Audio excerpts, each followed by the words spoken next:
आज तक उसे दुआएं देते हैं हम और सदा देते भी रहेंगे इंशाल्लाह।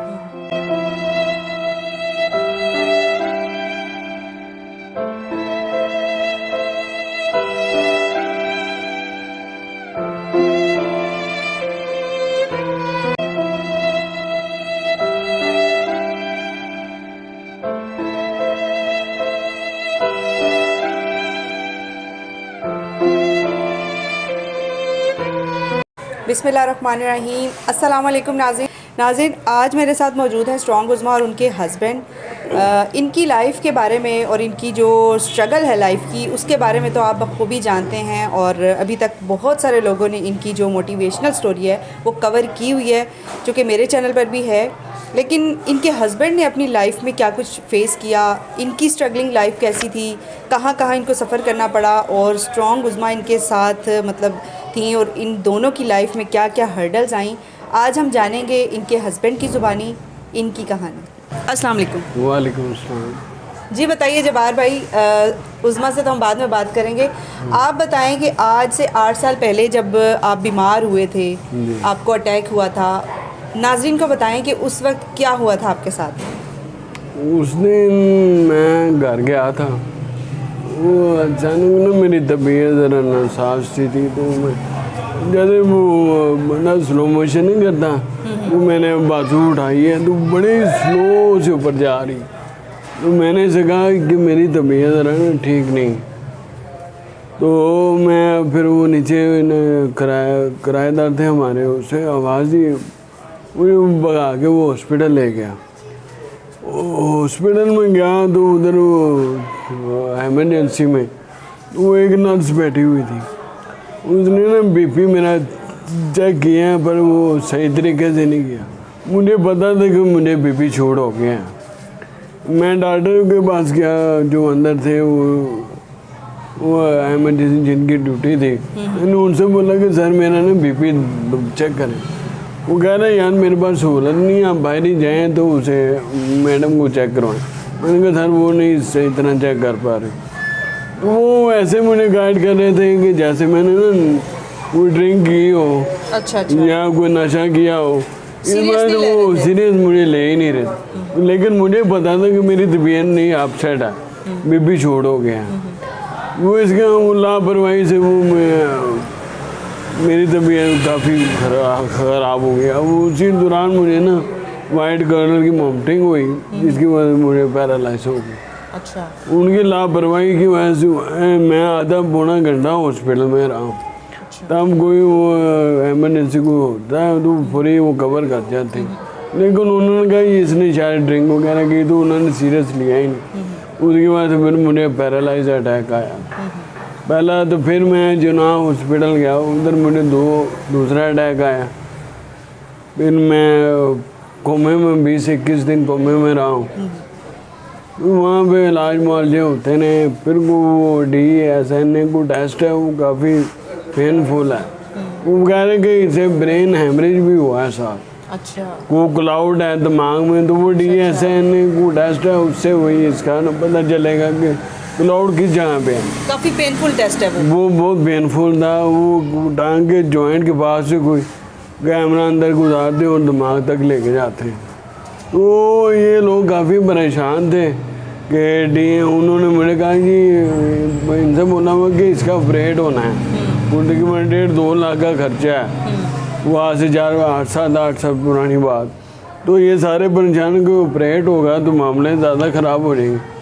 लेकिन जब वो मेरा टेस्ट कर रहे हैं तो वो उधर में आपस में गुफ्तगू कर रहे हैं कि ये तो क्लियर है, अब ये ठीक है पेशेंट। तो इन्हें नहीं पता था, ना मैं बोल पाता था, ना ही मैं इशारों में ऐसे जैसे बंदा गूंगा हो गया था, वो ना ही मेरा हाथ हिलता ना ही पाऊँ। तो मुझे तब समझ आ गई थी कि टेस्ट क्लियर हो गए। मैं इनको कैसे बताऊँ कि मैं जी आप बोल नहीं सकते थे? बोल नहीं सकता था। तो ऐसे फिर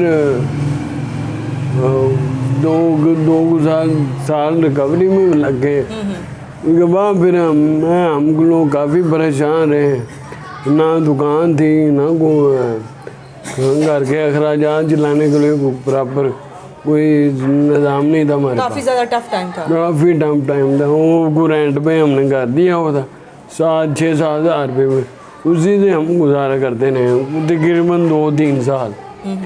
उसके बाद कोई अल्लाह के बंदा हमें मिला है कोई ऐसा, आज तक उसे दुआएं देते हैं हम और सदा देते भी रहेंगे इंशाल्लाह।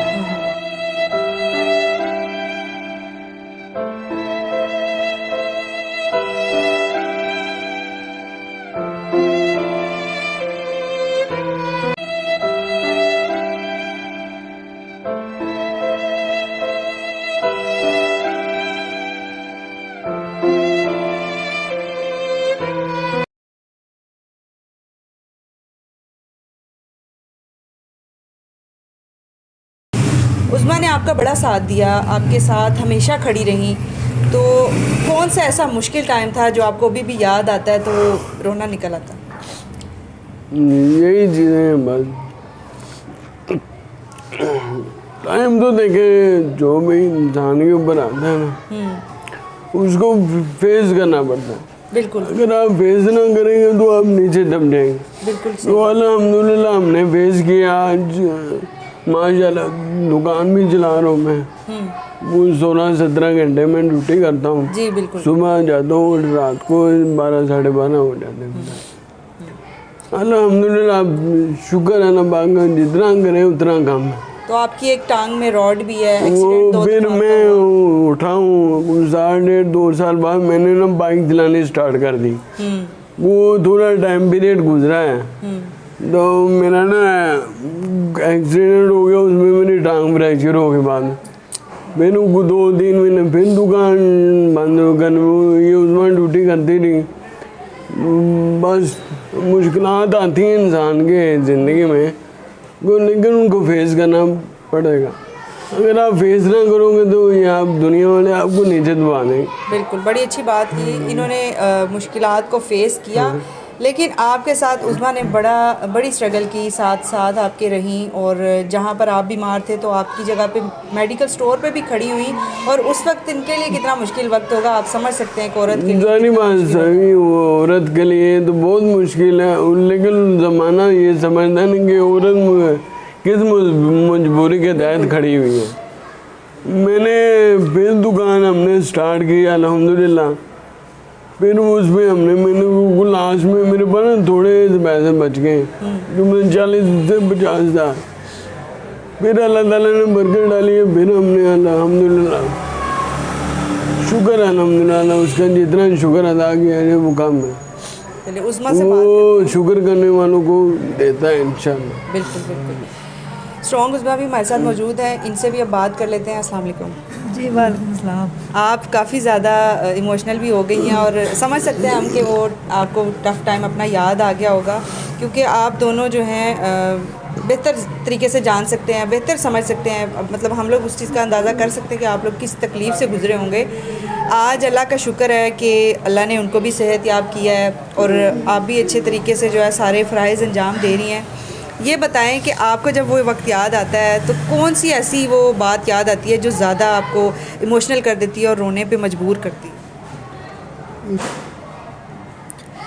मैं ना उस वक्त को एक दिन के लिए भी भूल नहीं पाई। मुझे वक्त मैंने वो कभी भूला ही नहीं आज तक, क्योंकि मैं पहले बड़ा दुखी थी। मेरी ज़िंदगी में पहले ही मैंने बड़े दुख उठा लिए थे, बड़ा कुछ मैंने अपनी लाइफ में फ़ेस कर लिया था। जब इनके साथ मेरा निकाह हुआ तो मैंने कहा शायद अब मेरी ज़िंदगी में खुशियाँ वापस से लौट आएंगी, शायद पता नहीं ज़िंदगी, हम कुछ और ही प्लानिंग कर रहे होते हैं, लेकिन अल्लाह ताला का कुछ और मंजूर होता है।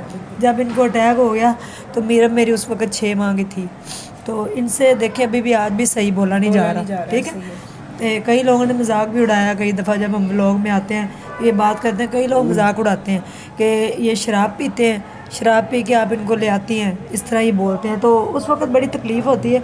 सबसे ज़्यादा तकलीफ़ दे लम्हा ये था कि जब मैं यूनिवर्सिटी भी जाती थी पढ़ने के लिए, और उसके बाद मेडिकल स्टोर पे, और मेरी छोटी सी जो 6 माह की मीरब है ना, जो आज तकरीबन 8.25 साल की होगी, उसने बड़ा सफ़र किया। उसको माँ बाप कोई भी नहीं मिला, बाप उसका बीमार था, छोटी सी वो 6 माह की थी और माँ उसको छोड़ के चली जाती थी। मेरे लिए उस वक़्त एक पहाड़ जैसी लाइफ थी, क्योंकि मुझे अगर मैं नहीं जाती तो फिर हम क्या करते। मुझे पढ़ना भी ज़रूरी था, मेडिकल स्टोर भी चलाना ज़रूरी था। अगर वो ना चलाती तो फिर हम रोज़ की, हमारे पास सब्ज़ी के पैसे भी नहीं होते थे, तो बाज़ दफ़ा मेरे अब्बू मुझे सब्ज़ी दे जाते होते थे। जब आपके ऊपर बुरा वक्त आता है ना, तो आप यकीन करें कि कोई आपको 10 रुपये भी नहीं देता, और जितने भी रिश्ते आपके क्लोज होते हैं ना, सबसे पहले वो आपसे मुंह मोड़ लेते हैं। मुझे आज भी अच्छी तरह याद है कि इसने अपने एक दोस्त से 2000 रुपये मांगे थे, तो उन्होंने क्या कहा? बाद में फिर जिस तरह हमने वो 2000 वापस किए थे वो मुझे भी आज याद है। और जब भी मैंने कभी किसी से भी कोई पैसे मांगने की कोशिश की थी तो बड़ी मुश्किल आई हमें। इनको याद नहीं है, क्योंकि इनको ना चीज़ें कुछ भूल जाती हैं। जब उन्होंने सर्जरी का कहा ना, तो उन्होंने कहा था आप 7 से 8 लाख का बंदोबस्त करें। इनको नहीं याद इतना ना। तो मेरे पास वही जो जिस घर में आज हम रहते हैं 2 मरले का घर था, मैंने उसको बुलवाया, जो डीलर था। मैंने कहा मुझे सिर्फ 8 लाख रुपए चाहिए, आप 8 लाख रुपए दे दें और मेरा घर ले लें। कहते आप पागल हैं। मैंने कहा मेरे हस्बैंड इस टाइम ज़िंदगी और मौत के बीच में लड़ाई लड़ रहे हैं। तो जब ये कोमे में थे, इनको नहीं याद, आज भी नहीं याद। तो मैं इनके पास ना गई तो ये ना नालियाँ इनको डली हुई थी, लेटे हुए थे। मैंने जाकर ना ऐसे ना हाथ रखा, मैंने कहा बाहर, तो इन्होंने आंखें खोल ली। तो डॉक्टरों ने फ़ौरन उन्होंने कहा इन्होंने आंखें खोल, मौजज़ा हो गया। तो उस वक़्त भी 10 मुहर्रम था और आज भी 9 मुहर्रमुल हराम है। तो 10 मुहर्रम वाले दिन मैंने शोधा करबला का वास्ता दिया था अल्लाह को। मेरे अब्बू भी ना गिर पड़े सजदे में, बड़ा रोए, कहते या अल्लाह उसको बचा ले, उसको कुछ ना करना। तो जब इनका टेस्ट हुआ ना DSA का, उसमें फिर उन्होंने देखना था वो कैमरे में जाके क्लाउड कहाँ पड़ा हुआ। वो जो ब्लड पड़ा हुआ था वो 21 दिन तो रहा, लेकिन जब ये कोमे से फिर बाहर आ गए, वो टेस्ट हुआ तो ब्लड पता नहीं कहाँ चला गया। तो उस वक्त डॉक्टरों ने कहा था जहाँ पे साइंस ख़त्म होती वहाँ कुदरत जागती। तो कुछ मामले ऐसे होते हैं जो डॉक्टरों और साइंस की समझ में भी नहीं आते, क्योंकि अल्लाह ताला के मामलात होते हैं। तो इन्होंने जब आंखें खोली, मैंने इनसे कहा कि मीरब और मुन्ना आपको बड़ा याद करते हैं, आप कहाँ पे हैं? तो इन्होंने आगे आंखें ना बंद की, यानी कि इन्होंने मुझे कोई जवाब देना चाहा, लेकिन ये बोल नहीं सकते थे। आपको कुछ याद है उस वक्त जब ये आपके पास थी, आपने आंखें खोली? नहीं, मुझे काफ़ी सारी चीज़ें ना भूल गई हैं, इनको काफ़ी चीज़ें भूल गई हैं, वो इनकी याददाश्त वापस नहीं। तो उसके बाद फिर ये जब घर आ गए वापस, उन्होंने कहा कि आप इसको घर ले जा सकते हैं। फिर ये 1.5 साल बेड पे रहे। तो ज़ाहिर वाशरूम वगैरह करना बड़ा मुश्किल था, वो बड़ा मुश्किल हमने जो 1.5 साल गुजारा, बड़ा ही मुश्किल गुजारा कि हमारे पास सालन की एक छन्नी भी नहीं होती थी, और साथ वाले हमसायों को भी नहीं पता होता था कि हमारे पास सालन भी नहीं। मैंने कभी किसी को नहीं बताया। और आज आप लोगों में लंगर बांटती हैं। आज हम लोगों में मुझे बड़ा ना सुकून मिलता है दिल को, किसी की खिदमत करके। यानी कि मैं नहीं चाहती कि पता नहीं कितने हमारी तरह लोग होंगे, लेकिन मैं इनकी हिम्मत को दाद देखी। इन्होंने इतनी अपनी मुसीबत देखी है ना, वो इतना टफ़ टाइम था कि सब कुछ ख़त्म हो गया हमारा जब इनको पैरालाइज़ हुआ। उसके बाद फिर 1.5 साल के बाद ये उठ के अभी खड़े ही हुए थे, और उसके बाद फिर इनकी टांग टूट गई और टांग टूट गई। 7-8 माह फिर ये बेचारे बेड पे रहे, उसमें रात डला हुआ है। जब ये रात को आते हैं ना, तो इनकी टांग ऐसे होती है जैसे एक जिन की टांग हो, इतनी सो जाती है। तो हमारा यही मैसेज है लोगों को कि जो बिल्कुल सेहतमंद लोग हैं वो काम नहीं करते, देखे कहते हैं काम नहीं करते, सारा दिन पड़े रहते हैं। आप इनको ही देख लें, सुबह 10 बजे से लेकर रात 12:30 बजे तक ये शॉप पे ही होते हैं। तकरीबन 16 से 17 घंटे 17 घंटे की ड्यूटी करते हैं। हालांकि मैं यूट्यूब पे काम करती हूँ, मेरे साथ इतनी दुनिया, तो कह भी सकते हैं कि नहीं भाई हमें अब काम करने की क्या ज़रूरत है, आराम से घर बैठ जाए। लेकिन अब भी मेरे हस्बैंड 16 से 17 घंटे ड्यूटी करते हैं इस हालात में भी। और मैं बस लोगों से यही कहूँगी कि please not quick to be जज। आप फौरी तौर पे किसी को जज ना करें, अगर उसका मजाक ना उड़ाया करें। अगर उनसे नहीं बोला जाता तो ये शराब नहीं पीते, इनको डबल हैमरेज और पैरालाइज हुआ था। और अल्लाह का शुक्र है कि ये उठ के खड़े हो गए और आज हमारे साथ हैं। तो बस मैं यही कहूँगी कि आज हमने हज़ारों लोगों की ज़िंदगियाँ बदल दी, लेकिन उस टाइम मुझे चारों तरफ अंधेरा नज़र आता था। आप बिलीव करें, रात को मैं 1:30 बजे जब मेडिकल स्टोर बंद करके वापस आती तो मुझे बड़ा डर लगता था सड़क पे, मुझे कोई पकड़ के ना ले जाए। लेकिन आपने हिम्मत नहीं हारी। फिर जब आज तक नहीं आ रही, फिर जब ये मेडिकल स्टोर पे 1.5 साल बाद जाना स्टार्ट हुए, तो ये आते होते थे चिंग चिंग में बैठ के दुकान से।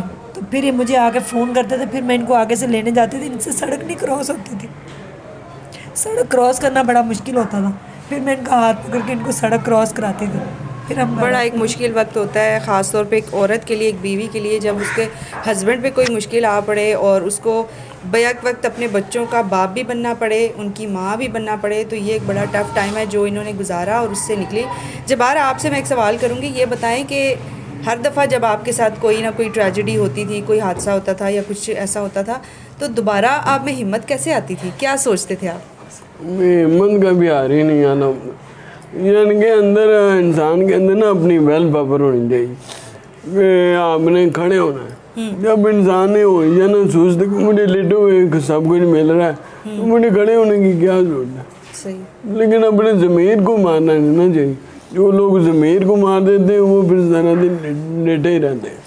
इनको जॉइंटस हो गया था, जॉइंटस हो गया 1 महीना, इतना सीवियर जॉइंटस हुआ तो मैंने कहा छुट्टी कर ली। इतनी वॉमिटिंग, आप बिलीव करें, इतना बुखार, इतना जॉइंटस इनको हुआ, इन्होंने 1 दिन छुट्टी नहीं की।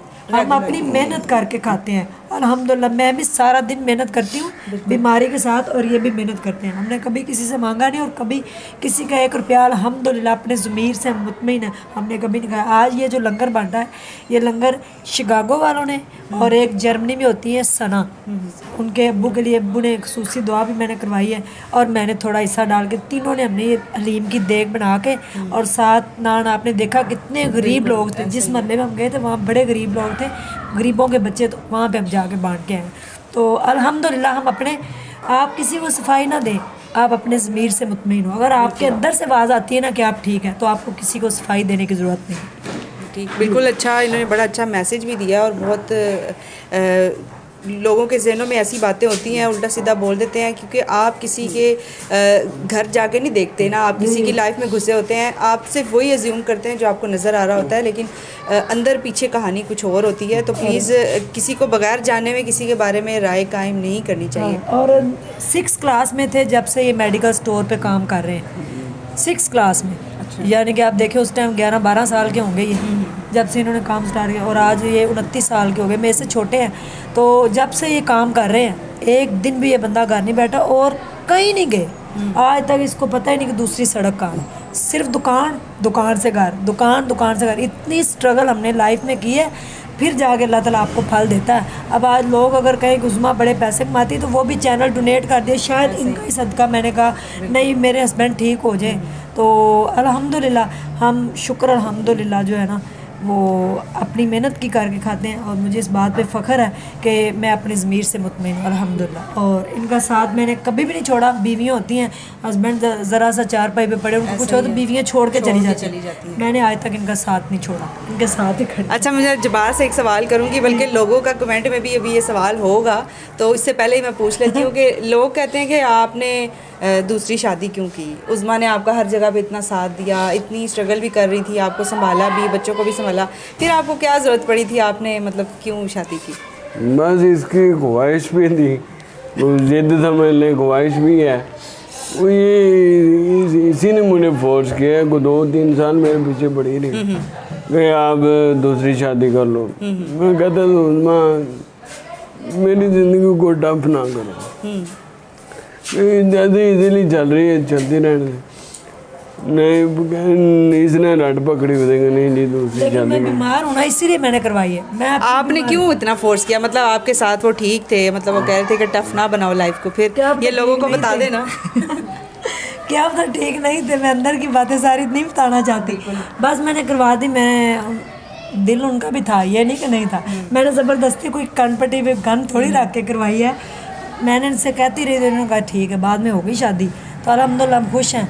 वो ऊपर रहती है, हम नीचे रहती है, एक ही घर में है, तो अल्हम्दुलिल्लाह लाइफ जो है बिल्कुल ठीक चल रही है। शुक्र। आपने अपनी तरफ से सोचा कि इनकी भी हक तलफी ना हो, चूँकि मैं बीमार रहती हूँ। मैं बीमार हूँ, मैंने एक बार हाँ बताया है, जितने भी मेरे इंटरव्यू में मैंने उनमें बताया कि मैं इनकी हक तलफी नहीं करना चाहती थी।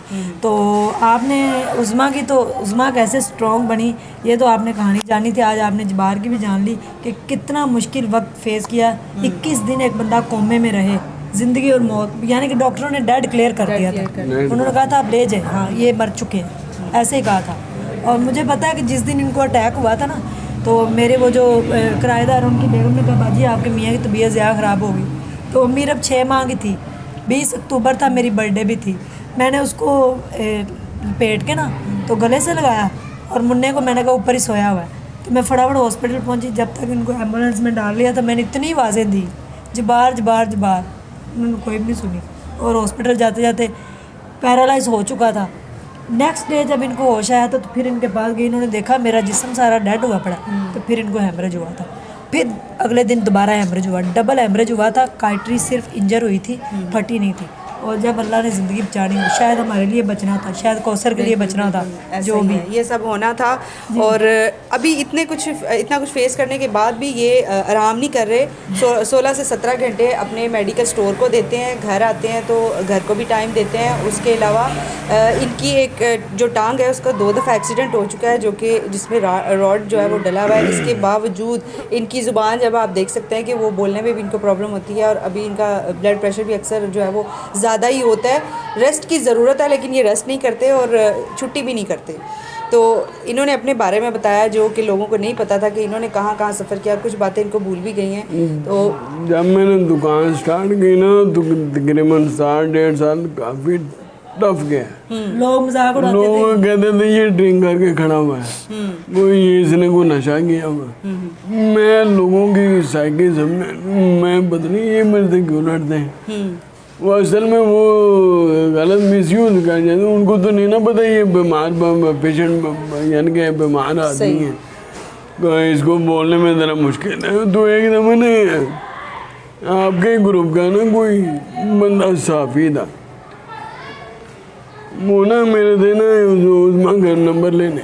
अच्छा, मैंने कहता है स्ट्रॉन्ग उसमा का नंबर दे। मैंने कहा जी उसके चैनल पे आए तो आप कॉन्टेक्ट कर लें, मैं कोई और कोई नंबर नहीं है हमारे पास फिलहाल। तो उसने ना बड़ी अजीब सी बात की, वो लो ब्रेन मेडिसिन है, वो बेसिकली होती है तो खून को पतला करने के लिए। तो मुझे कह रहा है कि जी वो मैं खाता हूँ ना मैं टून हो जाता। मुझे उसकी फिलहाल बात समझ आई, ये कहना वो तो यार वो ब्लड को ज़रा पतला रखती है, ब्लड प्रेशर नॉर्मल रहता है उससे। तो ये बंदा मुझे कहता है ये मैं खाने से टून हो जाता हूँ। मुझे फिल्म वक्त ना उसकी मैं साइकिल समझ नहीं सका। जब वो बंदा गया ना मैंने कहा ये मुझे बात कर रहा था, मैंने कहा मुझे लगा के बात कर रहा था, मुझे फिलहाल समझ नहीं आई। वो इतना कह के वो गुजरा है ना, तो फिर मैंने कहा यार ये अजीब बंदा है, आप आए किधर हो, आप उल्टा मुझे नुक्स कर। तो दुनिया आपको किसी हाल में नहीं जीने देती। इन्होंने जो कुछ सफ़र किया इनसे बेहतर कोई नहीं जान सकता, क्योंकि इनको बेहतर पता है कि उस वक्त इनके ऊपर क्या सिचुएशन थी। आज अल्लाह का शुक्र है कि ये देने वालों में से हैं, अल्लाह ने इन पे करम किया है, क्योंकि ये इन्होंने उस मुश्किल वक्त में अपने आप को जो है वो कायम रखा है, उस हिम्मत नहीं हारी। अगर वो फेस ना करते तो आज यहाँ ना खड़े होते। तो जबार आप कोई मैसेज दे दें ऑडियंस को, देखने वालों को। बस जी जो भी परेशानी हो उसका डट के मुकाबला करें, अल्लाह ताला आपको कामयाब करेंगे लेकिन इंशाल्लाह। वो शर्त यह है कि साथ उस्मा भी होनी चाहिए। साथ उस्मा जैसी स्ट्रॉन्ग किस्म की आपकी वाइफ भी होनी आपकी चाहिए। वाइफ होनी चाहिए, फिर आप करेंगे, अदरवाइज नहीं। चले जी, बहुत शुक्रिया आपका, आज आपने हमारे चैनल के लिए हमारे लिए टाइम निकाला और अच्छा सा मैसेज भी दे दिया। अपनी कीमती राय से हमें ज़रूर आगाह कीजिएगा और इनके लिए अच्छे अच्छे वर्ड्स जो हैं वो कमेंट में ज़रूर आने चाहिए। अपना बहुत ख्याल रखिएगा। अल्लाह हाफ़िज़।